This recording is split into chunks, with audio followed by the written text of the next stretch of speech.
after 2, 3 tours in Iraq, most of the soldiers that came back to America were like, we went over there and we didn't give them freedom, we gave them hell.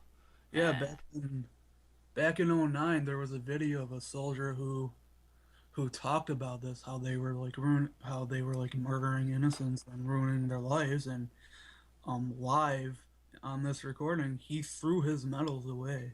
He was like he didn't deserve them. They weren't giving freedom to Iraq or anything like that. well, that's true. War is one of the things I use to wake people up. It's like look at it. All these politicians get up there and say before they become president, they always say, "Oh, we're gonna end the war. We're gonna bring the troops home." And what do?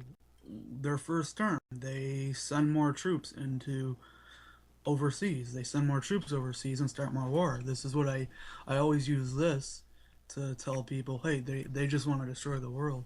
They want it all for themselves, and they don't give a damn about us. Well, I've tried for years, and I'm going to continue to wake people up to the fact that there's an agenda, and it's called the New World Order. And what it basically is international bankers and international businesses completely ruling the world and all of us being their slaves. And this Trans Pacific Partnership is a good example of corporations, multinational corporations, taking over the place of government. And they will decide what's right and what's wrong, and they will decide how we live in society and totally bypass any form of government whatsoever. Yeah, Through secret commissions and tribunals, they will write law and they will be the masters. And this is what we're looking at with the New World Order. It's simply a system of multinational businesses taking over the world. yeah. And here's the thing.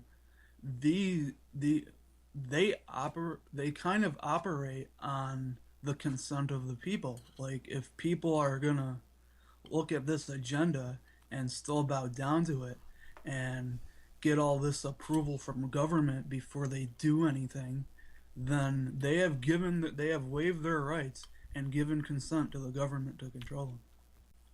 Well, back in 1962, my mother said to me that 12% of American society was dark occult, Illuminati, generational Satanists. And I didn't really think that it was that bad, but as I've done the research in history for the last 15 years since I woke up from my MK Ultra mind control, Stuart Swerdlow and myself both say it's at least 12 to 15% of society in America is dark generational occult. And this is a system of mind control programming that goes back thousands of years. It's based on torture.